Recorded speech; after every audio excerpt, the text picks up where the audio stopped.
Les podcasts de janvier, première saison, premier épisode, c'est parti!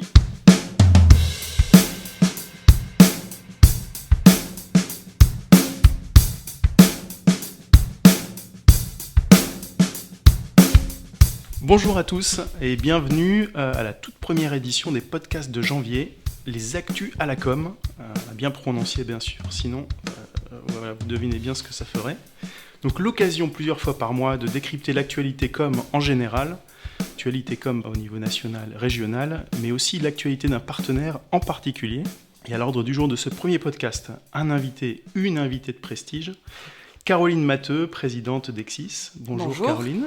Bonjour à tous. Merci. Alors merci à vous de parrainer en fait cette première édition et cette première émission du podcast janvier.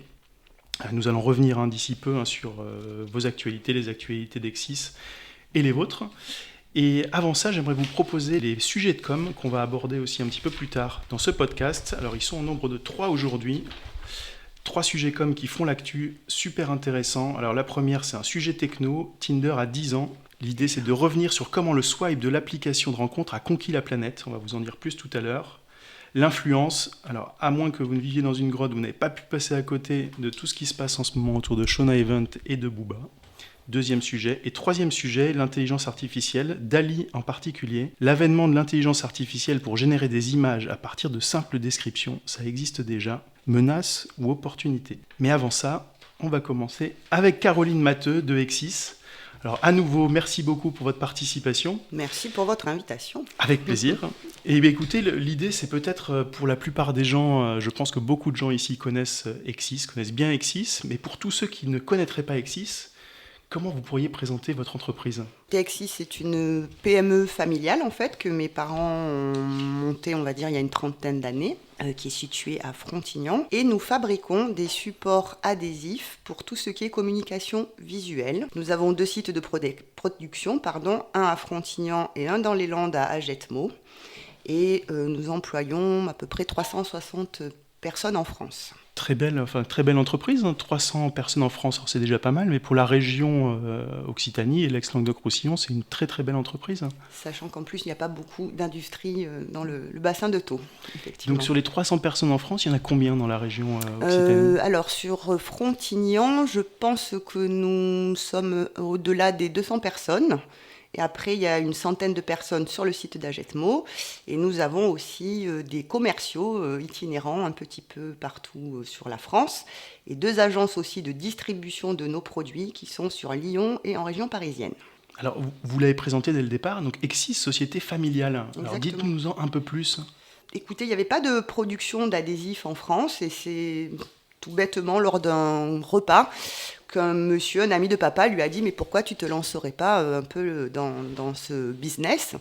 Sachant que quand même, dans la société dans laquelle travaillait papa à l'époque, qui était aussi une PME familiale, on était un petit peu au fait de tout ce qui était induction, quand même. Mais par contre, c'est vrai que c'était vraiment une idée un peu jetée comme ça, une petite graine semée, on va dire, et qui a poussé en définitive. Après, la vie a fait que papa, ça n'allait plus trop dans sa PME familiale. Donc, il a décidé de voler de ses propres ailes. Et c'est comme ça que Exis est né. Alors, au départ, ça s'appelait Société Héroltaise d'Art Graphique. Ça veut dire, donc, on appelait ça CHAG en acronyme. Mais par contre, quand on a commencé à faire du business à l'export, effectivement, il a fallu qu'on change. Société Héroltaise d'Art Graphique, ça allait bien, mais CHAG, ça ne le faisait pas. Donc, on a un de nos oncles qui est prof de latin et de grec. Et on a mis à contribution pour trouver le nouveau nom de la société Exis. Et Exis est sorti. En grec ancien, Exis signifie qualité, fruit du travail et de la performance. Et de l'expérience, excusez-moi. Toutes les valeurs, des belles valeurs de l'entreprise dans un acronyme. Et c'est vrai que depuis 30 ans, le nom, pour l'instant, est toujours, on va dire, d'actualité. On essaye en tout cas. Donc vous dites 30 ans justement, donc l'entreprise un peu finalement... plus, c'était 89, voilà, j'arrondis un petit peu. Mais c'est ça, donc entreprise familiale, mais finalement pas si ancienne que ça. 89, c'est une petite hier. Trentaine d'années, c'était hier, tout à fait. C'était hier, oui, tout à fait. Et les parents donc ont pris leur retraite aussi. Donc papa, c'était en 2017, maman un peu plus tard. Donc papa était aussi un peu homme orchestre, hein. Il était sur le développement des produits, sur la production, sur la commercialisation, ça c'était au tout départ. Maman a rejoint aussi l'équipe pour s'occuper de tout ce qui était RH, hein, parce que ça c'est quand même une grosse mission de l'entreprise, hein, RH et capital humain. Donc ils ont pris leur retraite et avec Clément, mon jeune frère, on a décidé de continuer cette belle aventure. Voilà, donc Clément gère plutôt lui tout ce qui est communication, marketing, donc c'est quand même les éléments aussi qui poussent un peu pour tout ce qui est digitalisation chez Exis. Et moi maintenant je travaille sur la division industrielle. D'accord. 30 ans, j'en parlais tout à l'heure, c'est vrai que finalement, alors c'est beaucoup et peu à la fois. Comment vous expliquez la réussite d'Exis, donc passer d'une création d'entreprise à une multinationale, hein, d'une certaine manière, qui fait 60% de son chiffre d'affaires à l'export, 120 millions de chiffre d'affaires global, 450 salariés dans le monde. Dans le monde, oui. C'est une superbe réussite. Donc comment vous l'expliquez, vous, aujourd'hui, Caroline, en tant que fille du PDG ? Ben, comme vous l'évoquiez tout à l'heure, c'est vrai que les valeurs que l'on porte chez Exis n'ont pas changé. Le capital humain a une grosse dimension dans l'évolution de l'entreprise. Et c'est quand même une entreprise, c'est quand même... Alors il y a des produits, mais il y a beaucoup d'hommes et de femmes derrière. Donc voilà, c'est d'embarquer tout le monde dans ce beau projet et de continuer et de persévérer, hein, parce que c'est vrai que ce n'est pas non plus rose tous les jours. Puis depuis quelques années, là, hein, avec toutes les crises que l'on subit, mais on continue. Oui, parce que Exis, donc on parlait du film adhésif, bien sûr, mais il n'y a pas que le film adhésif. Non, il n'y a pas que le film adhésif. C'est vrai qu'on s'est diversifié, et ça, on a bien fait avec le temps. Donc au départ, des films destinés à tout ce qui était communication plutôt visuelle. Donc nos clients sont des peintres en lettres et des enseignistes. Nous, on ne fabrique que des rouleaux, et ce sont nos clients qui transforment donc nos produits. Ensuite, on a donc diversifié, parce que c'est vrai que Michel Matteux pense à juste titre qu'il ne faut pas mettre tous les œufs dans le même panier. Donc après, on a essayé aussi de toucher des domaines industriels, on va dire. Donc il y a un gros travail qui a été fait et qui est encore fait pour le développement de supports pour le matériel roulant, tout ce qui est donc RATP, SNCF. Donc, oui, je crois que vous faites le covering du métro de Londres, notamment, exactement. Et des TGV. Et des TGV en France, et de la RATP aussi en France, sachant que chaque produit a aussi un peu ses normes, hein, donc en termes de feu, fumée. Donc il faut vraiment travailler chaque produit en fonction des demandes des produits, des pays, pardon. Après, dernier aussi département, enfin il y en a plusieurs, mais il y a aussi tout ce qui est protection de surface, notamment avec tout ce qui est automobile. Donc c'est un film là en ce moment qui a quand même assez le vent en poupe, qui a nécessité beaucoup de développement et aussi la construction de notre dernière ligne d'induction sur Agetmo, qui est notre plus grosse machine et notre plus belle machine.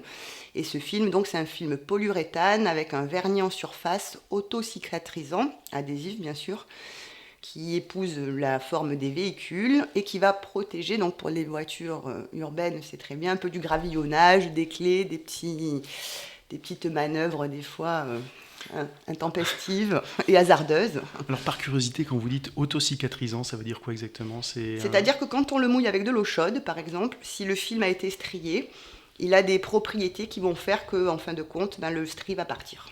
D'accord. Voilà. Donc c'est une des innovations déjà. Exactement, une de des la société. dernières et qui reste en ce moment vraiment le produit sur lequel on fait un peu la différence. Okay.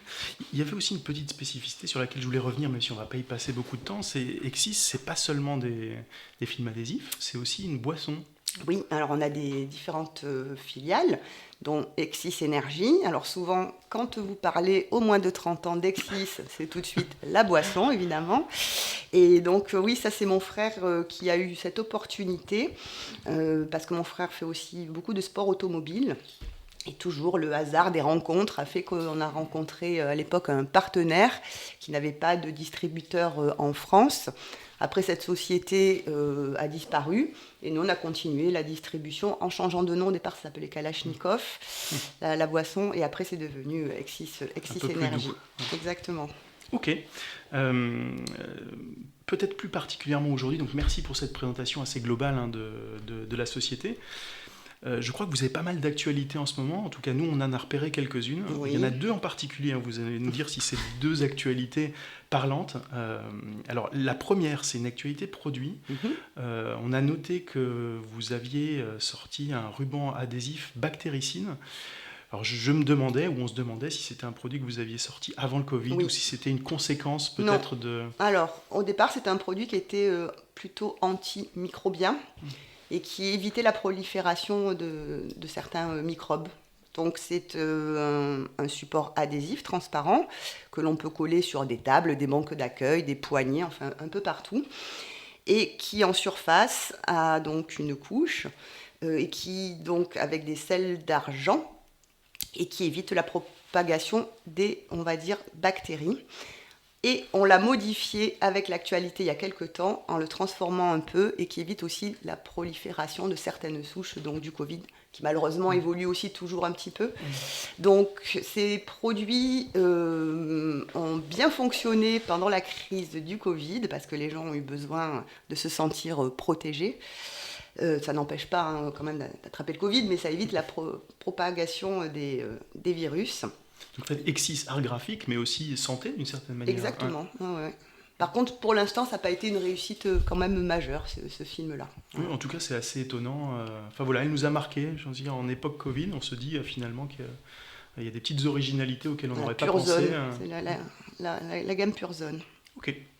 Alors ça, c'était la première actu. Et la seconde, repérée d'un article d'Hubert Vialat dans Les Échos, il y a un petit mois, où vous annoncez une levée de fonds de 20 millions d'euros.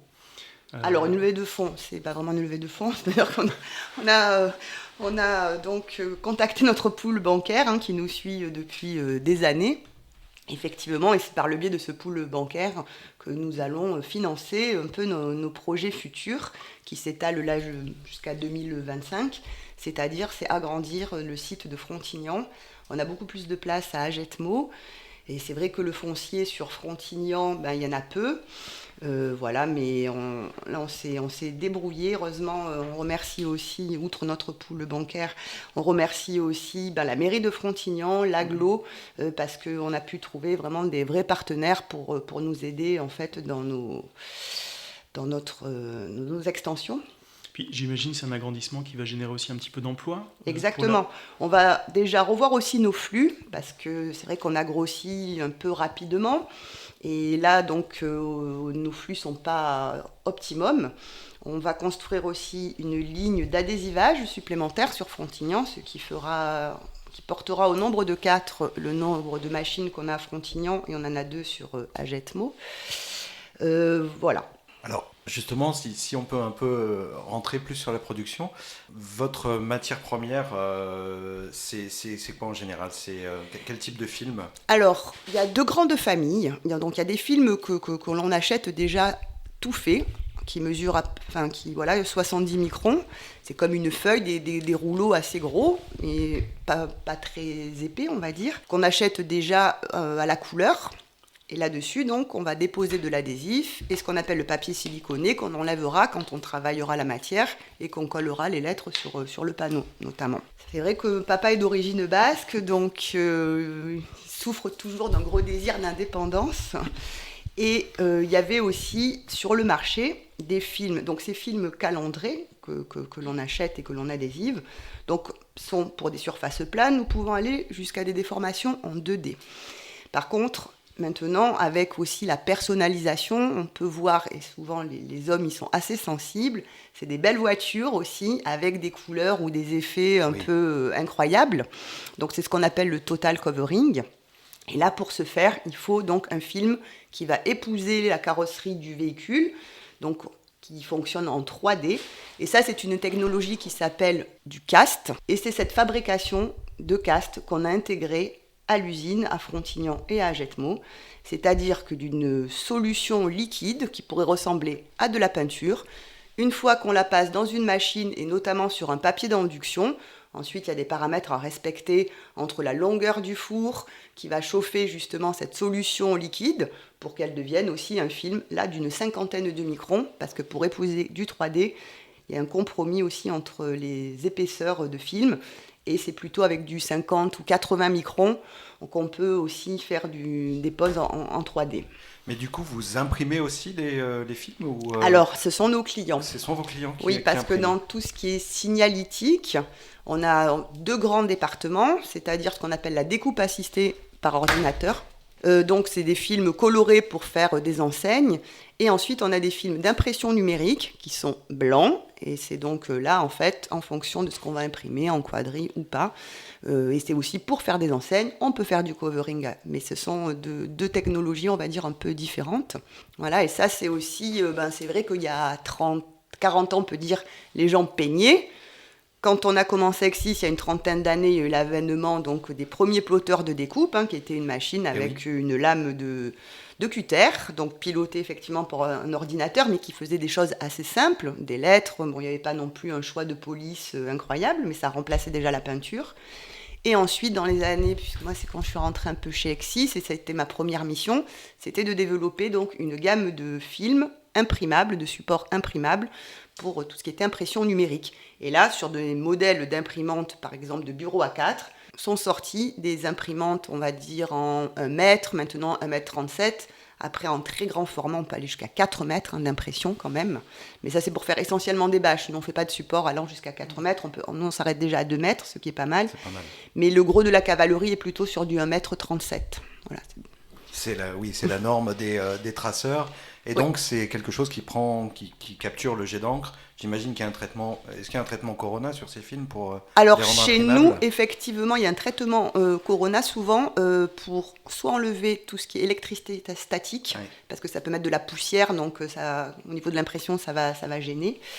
Et aussi, on peut faire subir lors du process de fabrication des traitements Corona pour que les adhésifs tiennent encore mieux au support.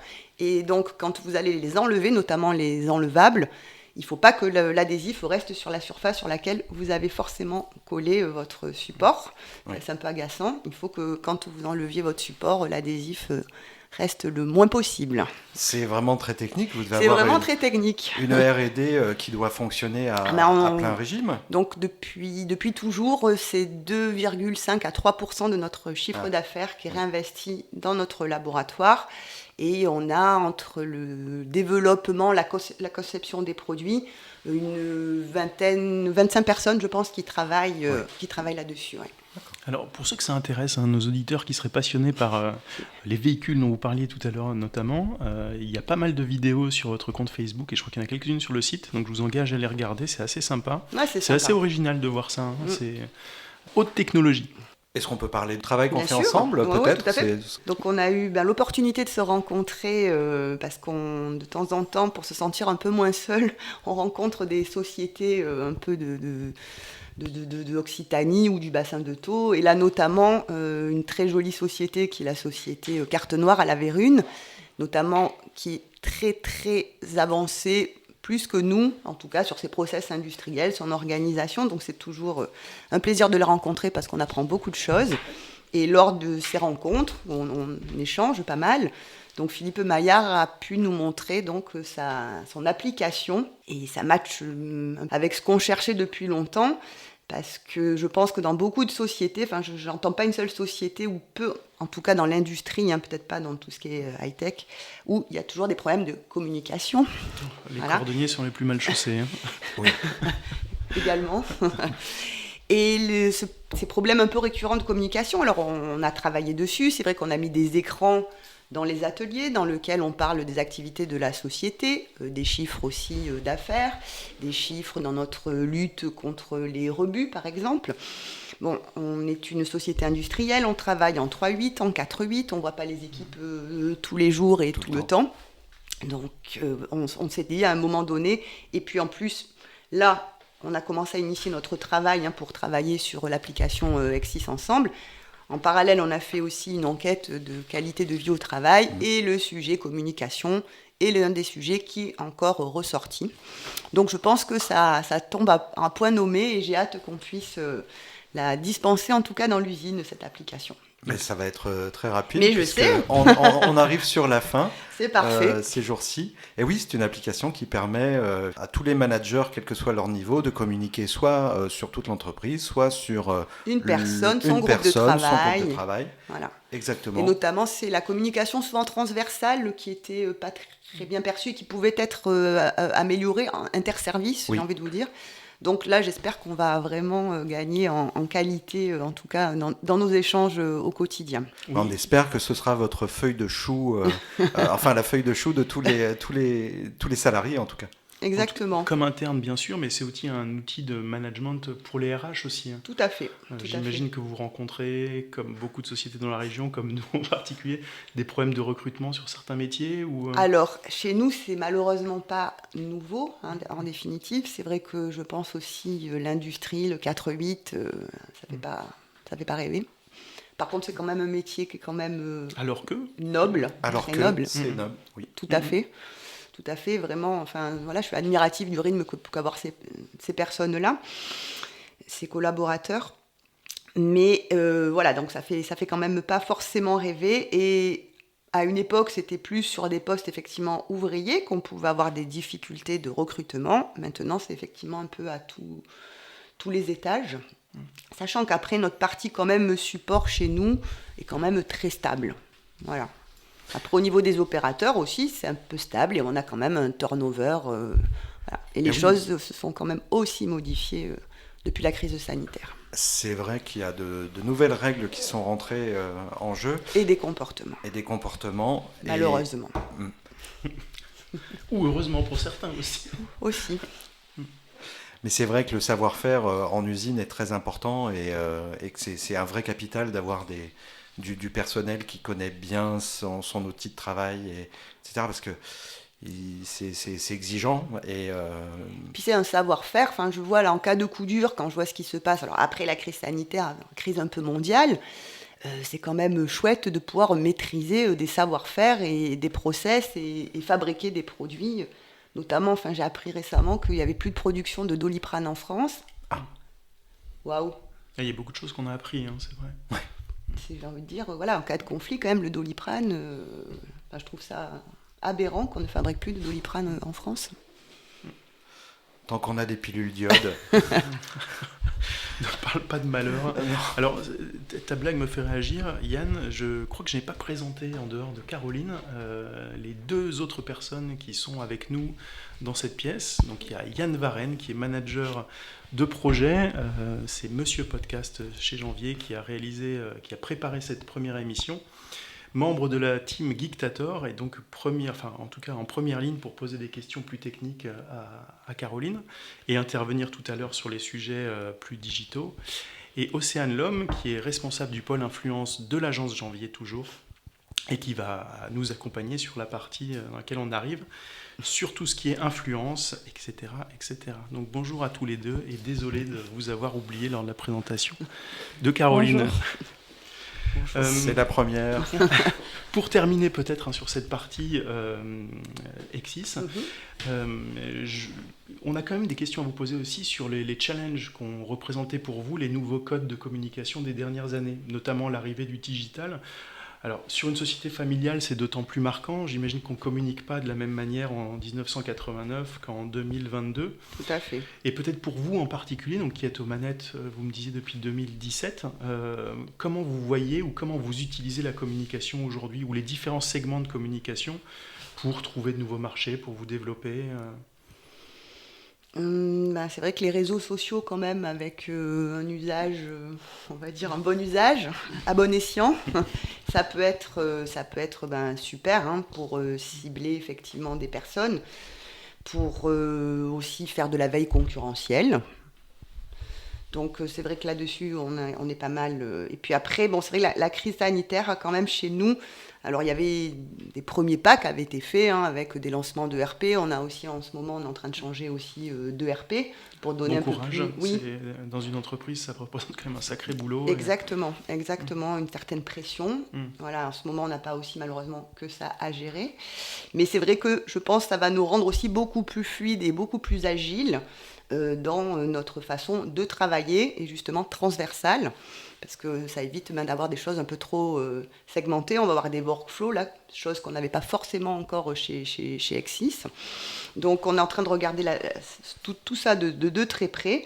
C'est vrai que nos équipes marketing et nos équipes commerciales nous poussent aussi dans ce grand pas. Alors on a aussi tout ce qui est dématérialisation de factures auprès de nos clients et avec nos fournisseurs. On tend vers une culture zéro papier. Alors il y a des gens qui sont beaucoup plus avancés dans ce domaine que d'autres, mais en tout cas c'est un target qu'on s'est mis plutôt sur du court terme. Beau challenge. Exactement. Et ensuite, lors de la crise quand même sanitaire, on a disposé de tous les moyens pour rester quand même tous en contact. Ça a été quand même aussi entre les Teams. Enfin, ça, c'est des outils qu'on, pour l'instant, on ne maîtrisait pas tant que ça. Moi, je l'ai vu aussi avec l'école de Jules, qui était à l'époque en CE2. Ils ont mis en place tout de suite des classes virtuelles. Là-dessus aussi, ils ont été excessivement agiles.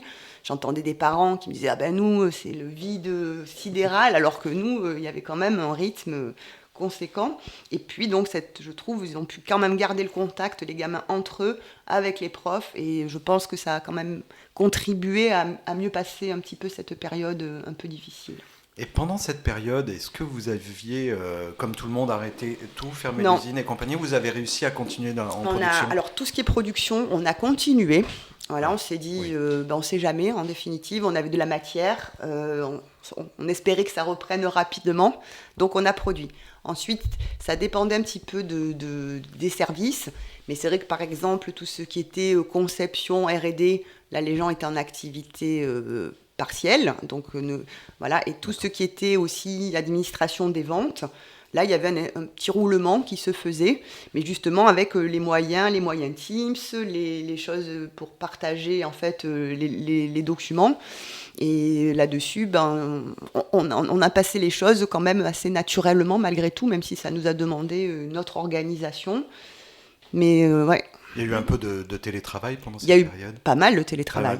Oui, il y a eu du télétravail, de l'activité partielle, de l'activité totale. D'accord. Mais au final, vous avez quand même continué votre progression. Je crois que l'année 2021 était en progression toujours par rapport à l'année 2020.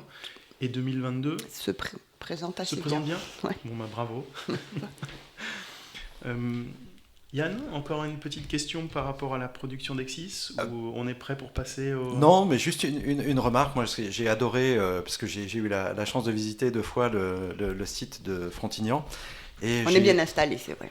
Alors, les bureaux avec... Caroline Matteux organise des visites privées de l'usine, si ça vous intéresse. La salle de réunion avec vue sur la mer, j'avoue sur les temps, elle est chouette. Sur les temps, c'est juste...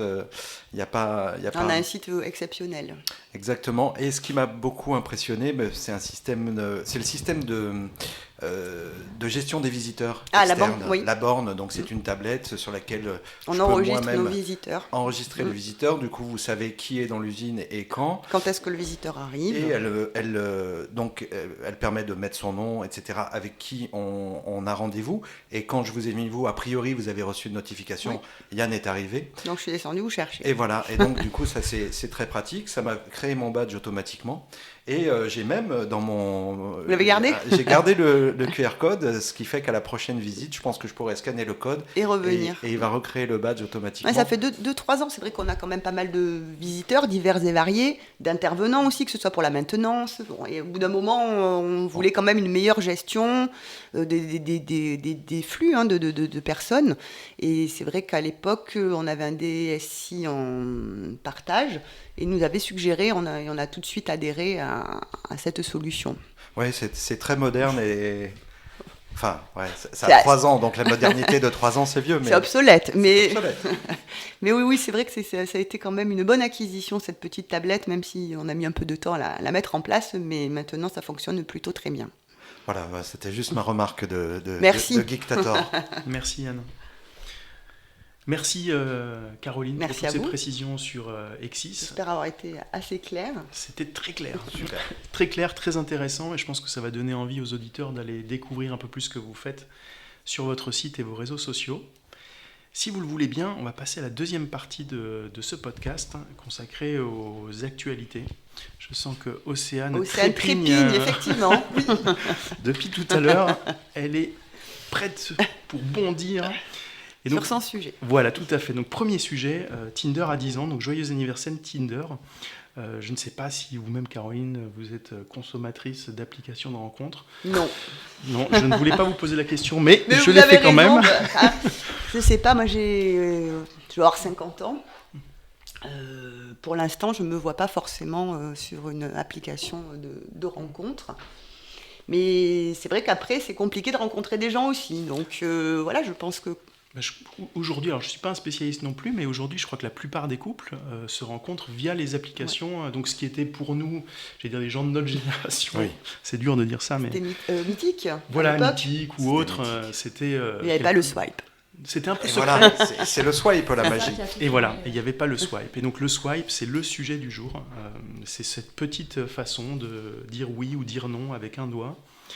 Et ce swipe, donc, qui a été créé par le fondateur de Tinder, finalement a révolutionné déjà son appli et la façon de se rencontrer, mais pas que, vu que l'utilisation du swipe se retrouve dans énormément d'applications. Donc Océane, je vais peut-être en dire quelques mots.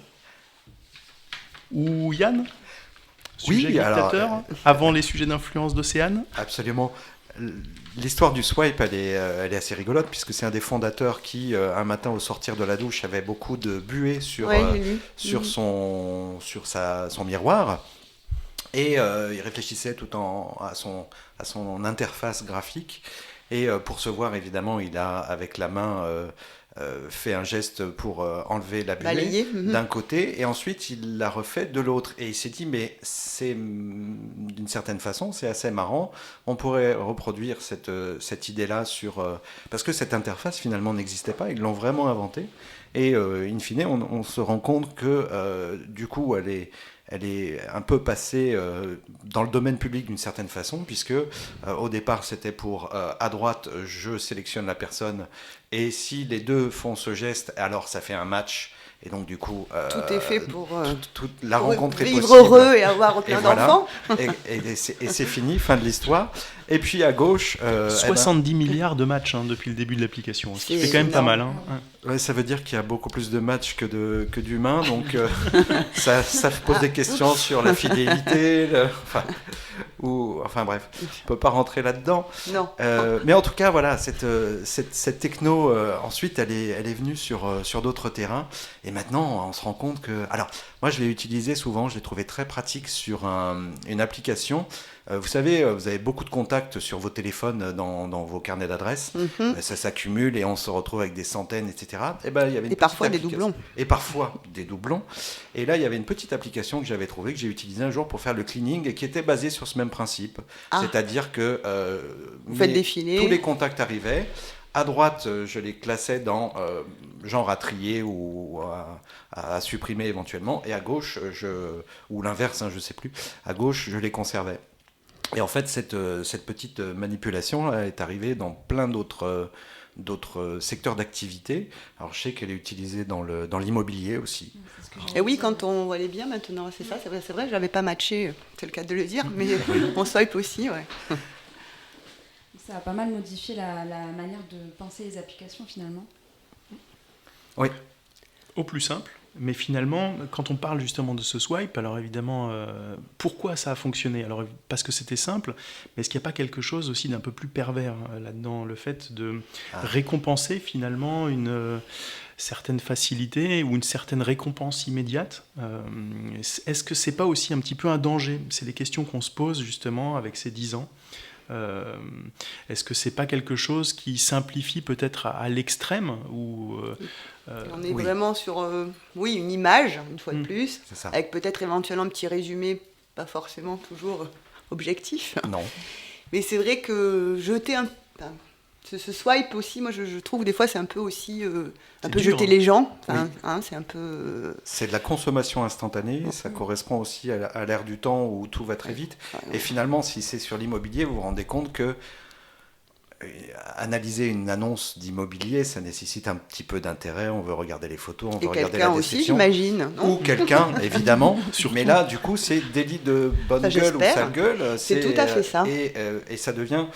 ça réduit nos choix finalement à un geste là où c'est des choix qui ne devraient pas être réduits à un geste. Donc est-ce une facilité, est-ce une menace? Qu'est-ce que ça signifie sur notre société? C'est des vraies questions. Je crois qu'il y a quelques années, alors je ne sais pas si c'est encore le cas sur Tinder, je sais qu'il limitait le nombre de swipes en positif ou en négatif, parce que je crois qu'il y a certaines personnes qui devenaient un peu droguées et qui passaient leur journée à oui, non. Oui, alors ça, ils l'ont mis, je crois, c'est des options payantes, je crois. C'est plutôt ça. Où on a parce que j'ai lu avec beaucoup d'attention Bravo, les Caroline. articles que vous m'avez envoyés. Et je crois qu'effectivement, maintenant, c'est limité, où ça a été limité sur le nombre de swipes par jour. Et c'est par des options payantes que là, vous pouvez effectivement peut-être swiper plus. Ça veut bien dire effectivement que il y a quand même une forme d'addiction sans doute de récompense intellectuelle ou je crois au niveau chimique. Il y a quelques années, il y a 3-4 ans, une amie m'avait montré comment ça fonctionnait. Bon, et moi j'ai toujours un peu des problèmes avec ma droite et ma gauche. Évidemment, j'avais swipé du mauvais côté en fait. Et ah mais c'est pas possible, mais non il me plaît pas. Oh, voilà, c'était un peu le drame. Mais c'était assez rigolo. Vous avez déréglé l'algorithme de Tinder pour votre mon ami, effectivement. Ouais, est-ce qu'elle a rencontré quelqu'un suite à ça? Non. Ah bon. C'est de votre faute. Pas en tout cas par le biais de Tinder. D'accord. Ok. Donc voilà, Tinder, révolution il y a quelques années dans le secteur. Donc on parlait tout à l'heure des différents domaines d'activité dans lesquels c'est utilisé. Donc l'immobilier, mais pas que. Les amateurs de livres avec Clerbe, de danse avec Dansaton, déco, inspiration. C'est aussi dans le domaine plus récemment des crypto-monnaies et comparaison de programmes politiques comme Élise. Donc on retrouve finalement ce swipe partout. Mais est-ce que Tinder l'a eu, il a déposé le swipe ou pas du tout? C'est difficile de vraiment déposer une interface graphique parce que finalement il n'y a pas d'invention. On utilise du code existant pour projeter une idée. Je ne sais pas si ça aurait été brevetable ou pas. Je ne sais pas s'ils avaient pensé au départ que ça allait révolutionner à ce point. C'est un petit peu comme l'utilisation de son smartphone, d'une certaine manière. Les codes habituels, grossir, rapetissir, finalement sont devenus une logique sur tous les types de smartphones sans qu'il y ait peut-être de questionnement trop important au niveau des brevets. C'est ça, et c'est aussi l'humain augmenté avec tous ces gestes qui nous étaient complètement étrangers il y a 15 ans et qui maintenant sont partie de notre quotidien. Ça peut donner des maladies professionnelles aussi. Ah bah il y a des entorses du pouce. Mais je crois qu'il y a... Non mais c'est pas des bêtises, je crois qu'il y a une nouvelle... Des TMS ? Ouais, un nouveau nom aussi pour les gens en fait qui peuvent avoir des problèmes de pouce. C'est pas des rhumatismes, mais comme des tendinites. C'est pas du canal carpien, c'est du pouce. Ouais, exactement. Ouais. D'accord. Mais oui. comme aussi on a tendance à se voûter, puisque dans la rue, chez nous et compagnie, on a tendance à regarder notre téléphone. Donc, à Montpellier, il vaut mieux regarder où on marche quand même. Il faut faire le slalom entre les trottinettes, les vélos, les poussettes, et les crottes de chien. Les crottes de chien. Vaut mieux être safe.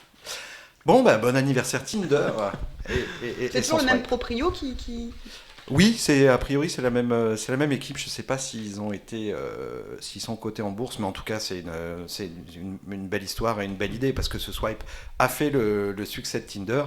Il y avait plein d'applications de rencontres qui existaient, qui essayaient d'émerger à cette époque, et eux ont fait la différence avec ce petit gadget qui est devenu finalement. Voilà, ils ont été copiés par plein d'autres applications de rencontres du coup. Suite à ça.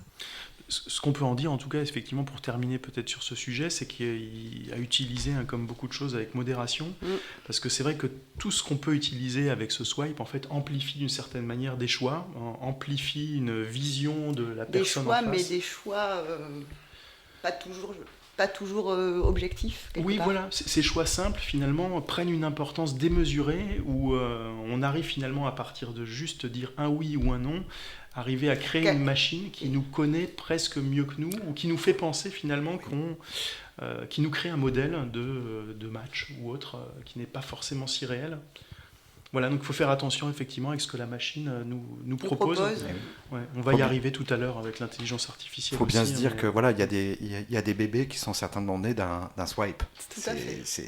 Si on se projette, c'est assez fou. Il y a des bébés qui savent swiper. Oui, c'est ça. Donc de très jeunes enfants, effectivement.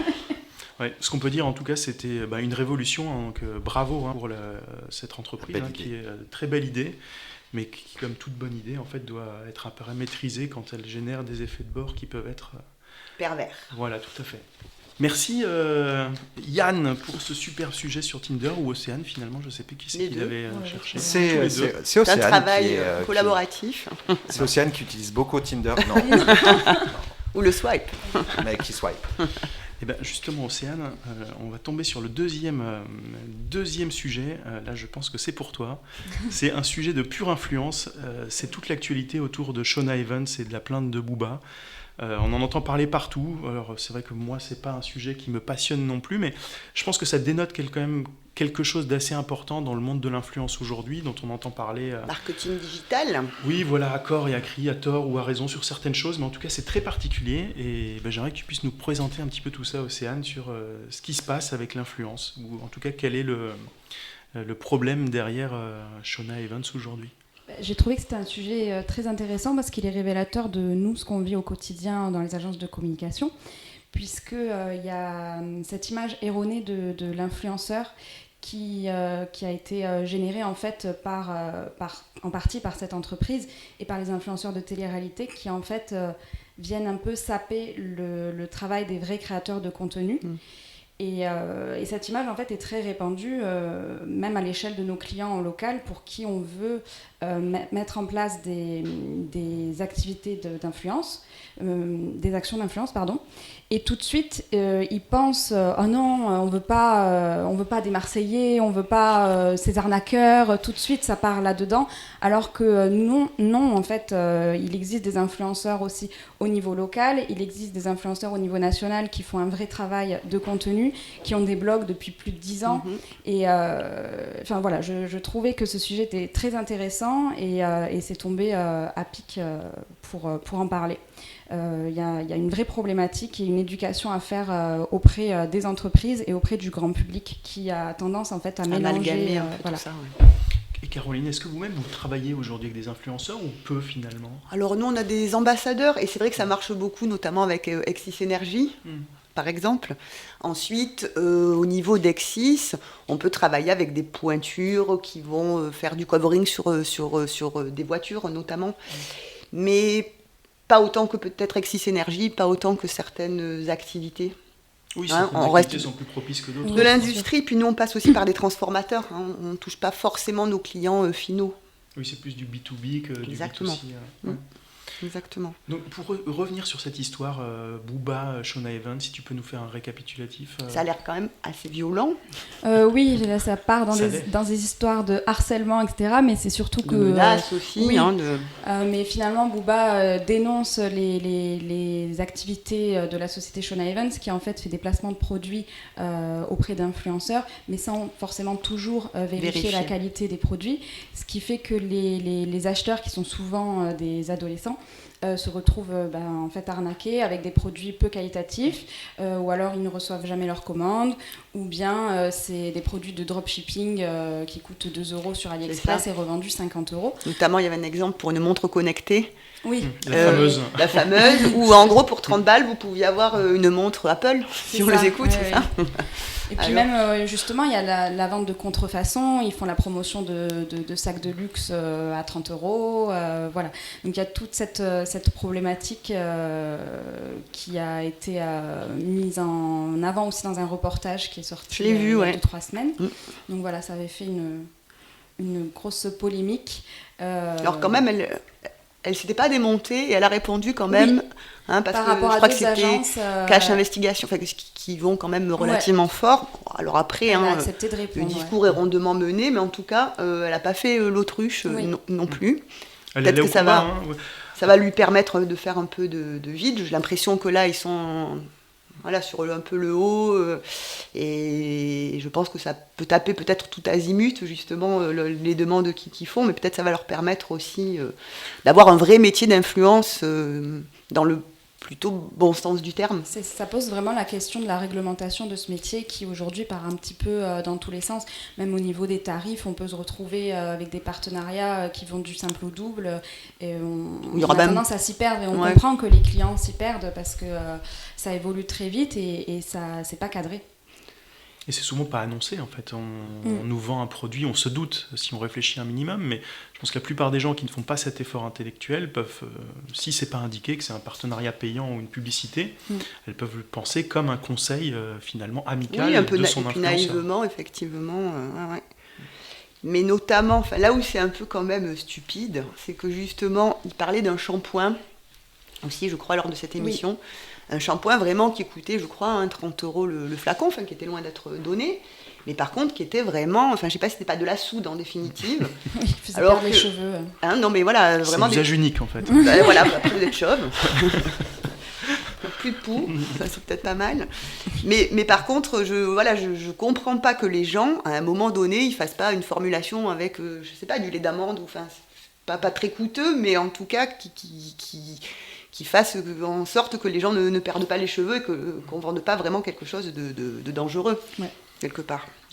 Peut-être qu'aujourd'hui, c'est vrai qu'on est à l'aube de... Alors c'est vrai que ce métier est neuf, l'influence est relativement nouveau dans le paysage ou dans la communication aujourd'hui un peu partout. On est à l'aube effectivement d'un moment où je pense qu'on en entend un peu moins parler déjà de cette histoire, le temps médiatique est passé, ou est en train de passer. C'est le principe aussi. Tout à fait. Et je pense que le plan juridique maintenant va prendre le pas, et on va arriver effectivement, à mon avis, sur un encadrement un peu plus fort, avec des lois qui vont sortir dans les prochains mois, ce qui sera à mon avis une bonne chose. Océane, je pense que tu partages cette analyse. Oui, tout à fait, oui.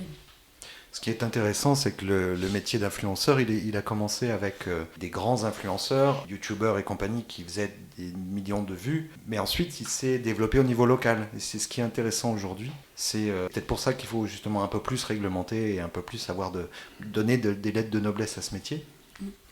Parce que finalement, on peut être influenceur national ou international avec des millions de vues, mais on peut être aussi un très bon influenceur local pour un public local. Et, dans un domaine particulier. Dans un domaine particulier, aujourd'hui, ça se valorise. Il y a une valeur sur le marché. Et c'est vrai qu'à partir de quelques dizaines de milliers de followers sur les réseaux, si on fait une thématique verticale, tourisme, cuisine, etc., ou locale, là, on est très vite un influenceur influent. Oui. Donc, il faut qu'on décrypte un petit peu ce métier. Et pour nous, agence, c'est aussi de l'éducation auprès de nos clients. Et puis des cas d'usage, parce que comme vous disiez tout à l'heure, Caroline, c'est sur du B2B, comment le faire.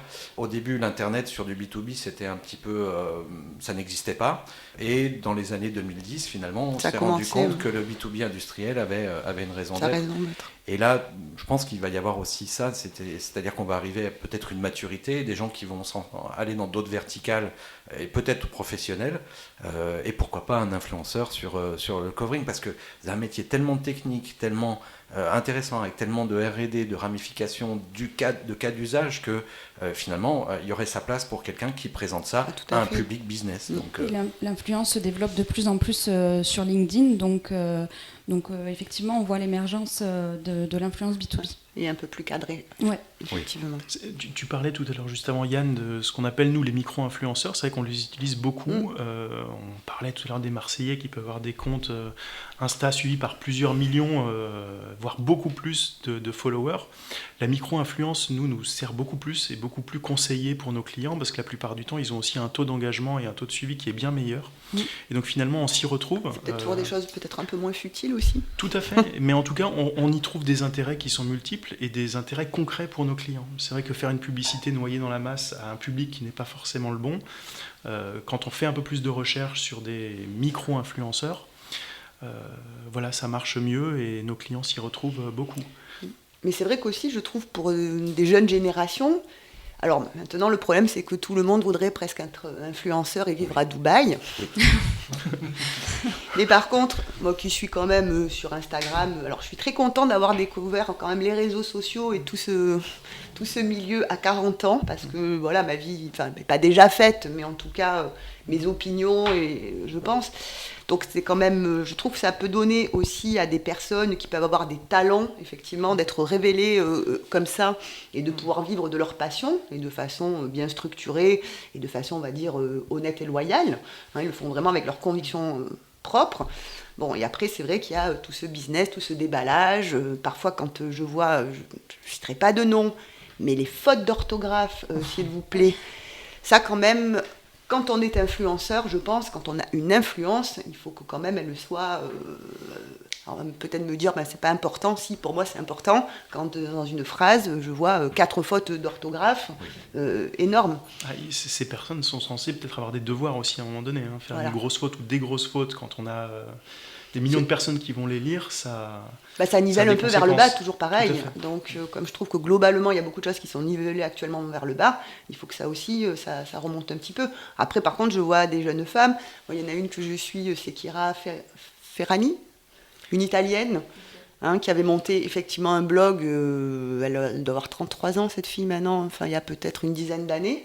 Qui s'appelait The Blonde Salad, en fait, et qui était, donc, c'était des looks, essentiellement, et là, qui a monté vraiment un empire. Je crois que sa fortune est estimée à plus de 35 millions d'euros, et qui vend des fringues, des choses là-dessus, qui est mise aussi, par contre, on la voit vivre ses enfants, son bébé, son accouchement, ça c'est après, chacun ses limites. Mais par contre, ça a permis quand même à des personnes qui n'étaient pas forcément issues de grandes familles de pouvoir décider de leur vie et d'avoir quand même ce pouvoir d'influence. Quand c'est bien fait, je trouve que ça peut être vraiment très très chouette. Ouais. Peut-être petite Mais il y a minute... peu d'élus. Oui, bien sûr. Petite minute promotionnelle pour les comptes bien faits. Alors, Océane L'Homme n'est pas seulement responsable de l'influence à l'agence Janvier, elle est aussi influenceuse elle-même avec un compte qui s'appelle... We Love Montpellier. D'accord. Donc, tu es influenceuse depuis combien de temps, Océane ? Ça fait 3 ans. Et donc le blog ou... Alors je suis que sur Instagram, je commence à aller un petit peu sur TikTok. Oui. On est bientôt 18 000. Et donc, Bravo. on parle de micro-influence. Là, pour le coup, je valorise les bonnes adresses montpelliéraines. L'idée, c'est vraiment de mettre en lumière tous les jolis projets qui existent et tous les beaux coins de Montpellier. D'accord. Et c'est pas ou que gastro, c'est façon... Non, on parle de tout, super. mais surtout pas de moi.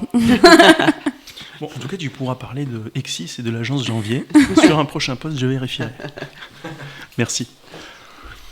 Dernier sujet du jour. Alors, c'est un sujet un peu plus touchy. Les autres, là, je ne maîtrisais pas du tout. Mais alors, celui-là, je ne le connaissais même pas. Donc, je vais me coucher moins sotte. Merci. Moi non plus. Assez original. Alors, c'est vrai que ça crée beaucoup, en tout cas, de questionnements aujourd'hui dans les agences en particulier. Alors, dans les arts graphiques, sûrement, ça va être une conséquence. Mais l'intelligence artificielle a pas mal d'applications. On va parler aujourd'hui de DALL-E. Référence à Wall-E, pour ceux qui se souviennent du film. Et à Dali. Et à Dali, évidemment. Ça, j'adore. Du peintre. L'intelligence artificielle aujourd'hui est capable de générer à la volée, à partir d'indications textuelles précises, des images. Alors c'est vrai que c'est assez fantastique, il y a plusieurs sites qui existent, on les mettra tous en bio du présent podcast, mais aller faire les effets, c'est assez bluffant, c'est même presque inquiétant des fois de voir qu'en décrivant un cas précis, vous allez créer une image. Cette image sera générée à la volée et finalement n'existera que si vous la sauvegardez.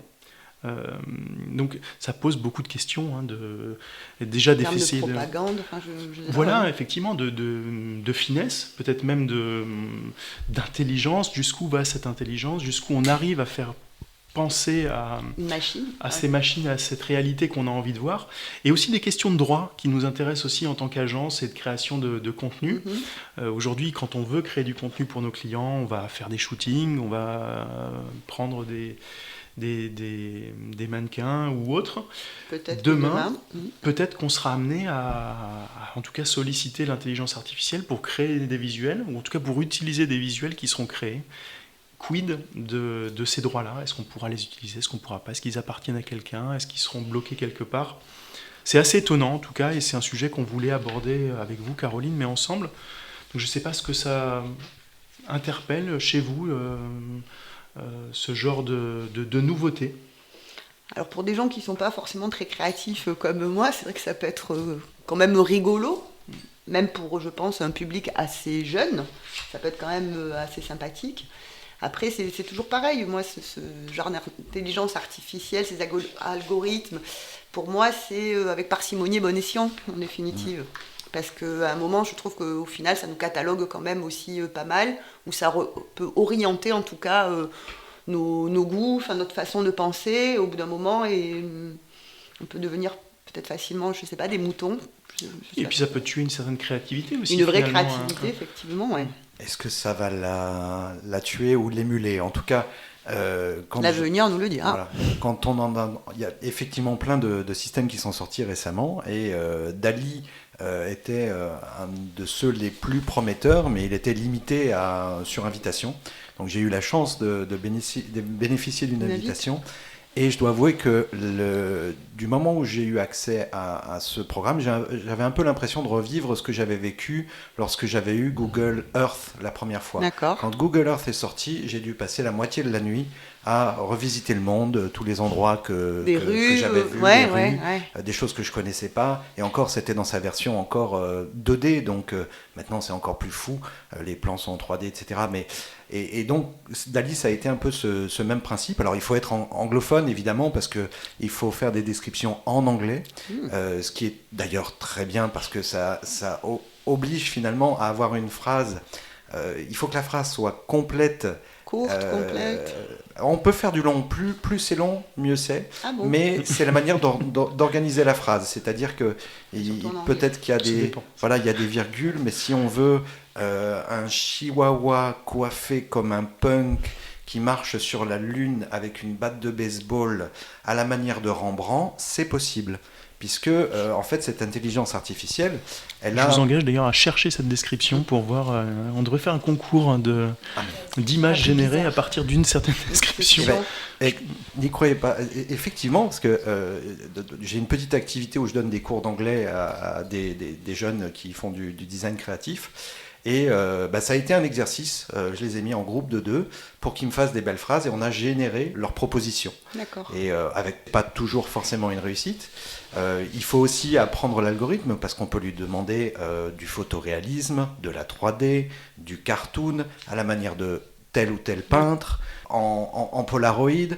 Et en fait, c'est un assemblage d'intelligence. Chacune est très spécialisée. Il y en a une qui sait reproduire les peintres, il y en a une qui sait reproduire des paysages, il y en a une qui... Et donc, il n'y a pas une seule AI qui travaille là-dessus, il y a un concentré d'AI. Et en fait, la méthode de fabrication, c'est qu'il y a une AI qui regroupe tout ça, pour faire très court, et qui propose à une autre intelligence artificielle qui, elle, valide. Et ça, c'est des milliers d'opérations par seconde, jusqu'à ce que le validateur dise oui, l'image elle est suffisamment réaliste pour un humain pour le proposer. Et c'est pas à chaque fois une image qu'on vous propose, c'est 4 images. C'est-à-dire que ou beaucoup plus. Alors sur DALL-E que j'ai essayé, il propose par défaut 4. Mais ensuite, ce qu'on peut faire, c'est si parmi ces 4 images, il y en a une qui nous intéresse, on peut cliquer dessus et là, il nous génère... Tu la swipes. Ouais. On swipe les 3 autres. On swipe les 3 autres, on la garde et on peut demander de créer des variations. Alors, on peut partir d'une image, de rien, d'un seul texte. Et c'est dommage qu'on soit sur un podcast audio pour le coup, parce que on pourrait faire une démo, je vous montrerai quelque chose hors émission. Mais on peut aussi importer les photos d'un shooting et l'agrémenter en fait, voilà, l'agréger. À partir d'une photo origine, DALL-E va nous proposer des variations de cette photo, etc. Donc je pense que ça peut être... effectivement, il y a la question des droits, parce qu'aujourd'hui, qui est-ce qui crée ? Est-ce que c'est l'intelligence artificielle ou c'est la personne qui a fait la bonne phrase pour faire le bon dessin ? Chacun aura son point de vue, je pense. On ne sait pas. Ouais. Et aux États-Unis, ils ont retoqué quelqu'un qui voulait justement déposer des droits sur une image parce qu'ils considéraient que finalement, ils sont reposés sur une loi de 1976 où ils ont considéré que l'œuvre humaine primait peut-être dans le fait de faire. Et pas simplement dans le fait de décrire, parce que si je suis un peintre de génie et que je dis juste je vais peindre une pièce verte, il faut que je la fasse bien, cette pièce verte, pour que ce soit intéressant. Donc, il y a plein de questions. Moi, je me dis que peut-être que pour générer des images dans des propositions clients, des mises en situation, ça peut être assez intéressant. Parce que c'est vrai que si vous voulez un paysage de coucher de soleil dans les Caraïbes avec une majorité de teintes roses, il va vous faire une photo, quoi. C'est complètement fou. Je suis allé très loin j'ai demandé à ma fille, elle m'a demandé de faire un capybara, c'est un petit animal, en cosmonaute avec une orange sur la tête, posée sur la tête sur la Lune. Et il m'a créé un capybara. Enfin bon, c'est sorti. C'est sorti, et en plus, il n'en a pas fait 4. Donc c'est super. Donc je ne sais pas comment on va s'en emparer. Peu, ouais. Est-ce que ça peut être une source d'inspiration ? Il n'y a qu'une seule chose aujourd'hui que ça gère assez mal, c'est les visages. Parce que c'est assez difficile pour l'intelligence artificielle de créer des visages de toutes pièces. Vu que tout est créé de toutes pièces, c'est pas comme s'il prenait un visage quelque part dans une banque de données et qu'il la colle sur la représentation. Sur la représentation. Ça va beaucoup plus loin. Donc il génère le visage, mais ce visage il est encore généré par finalement une machine. Et il y a ce qu'on appelle la vallée de... la vallée du bizarre, il y a un terme particulier là-dessus, mais c'est l'impression qu'on a quand on voit un robot trop proche d'un humain. On aime bien les robots, mécaniques, etc., les Terminators, tout ça, ou les petits robots comme celui que Elon Musk nous a présenté il y a quelques jours. Ça y est, il se lance dans le robot. Mais quand un robot devient trop humain, il y a quelque chose chez nous qui est très dérangeant. C'est le syndrome Isaac Asimov, quelque chose comme ça. C'est un peu comme ça. C'est la vallée de l'étrange, voilà. Ça s'appelle la vallée de l'étrange. Et en fait, cette vallée de l'étrange, c'est une sorte de courbe qui dit qu'un robot, plus il devient humain d'une certaine manière, on a un taux d'acceptation dans un premier temps, mais ensuite, quand on se rapproche trop, là, il y a un fossé qui se gère, et là on passe en mode répulsion parce que notre cerveau reptilien a du mal à accepter l'image, parce qu'un robot, même bien fait, on a un peu l'impression d'un visage mort. Oui, donc, puis pas trop d'affect. Et pas trop d'affect, et voilà. Alors que sur le robot, qui a l'air d'un robot, comme dans les films de science-fiction, on a un petit peu d'empathie. Tiens, il essaye de nous imiter, nos humains, mais quand ça va trop loin, c'est un peu ça. Et Dall-E, on est un peu dans ce spectre-là.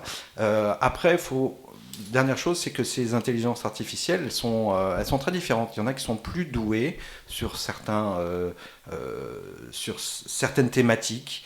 Il y en a qui sont très très fortes en heroic fantasy avec des scènes assez folles.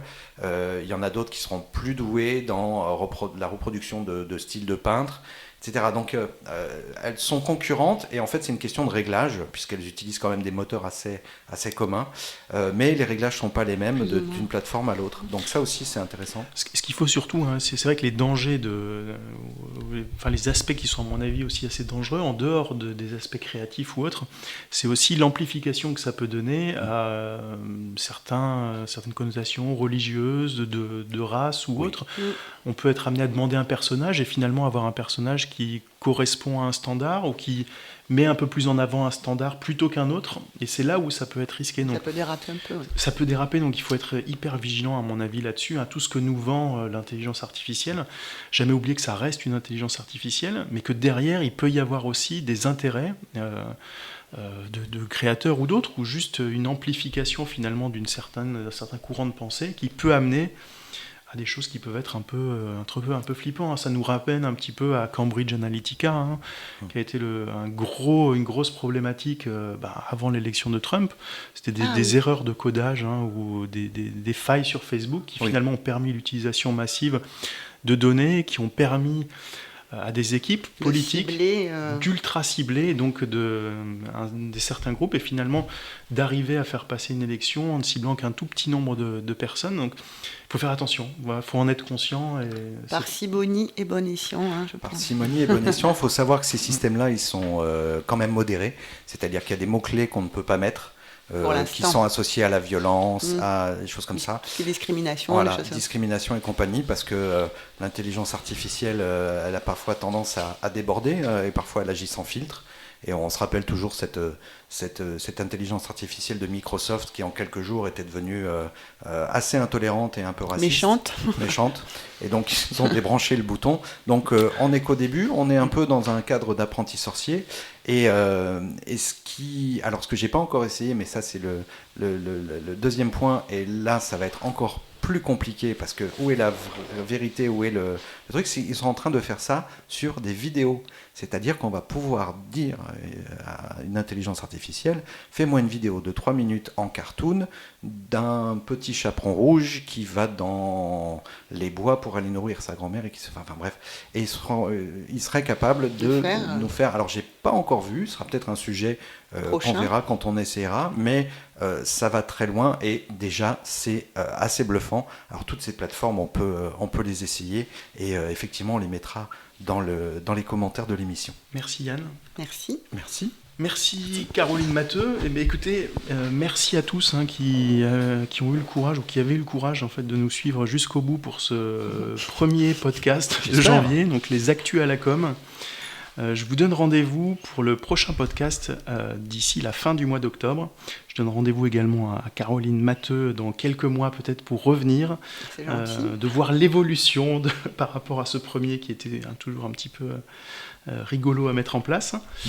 D'ici là, merci à tous pour les commentaires que vous laisserez sur la page Facebook. On va faire en sorte de vous noter donc sous l'audio tous les sujets dont on a parlé aujourd'hui, toutes les références qui sont mentionnées, et puis après, faites-vous vous-même votre propre avis. On est à votre disposition si vous souhaitez en discuter. Et voilà, on sera ravis d'échanger avec vous sur tous les sujets abordés. Donc merci à tous. Merci Caroline, merci Océane, merci Yann, et à bientôt pour la deuxième édition des Actus à la com. Merci, à bientôt. Merci. Au revoir.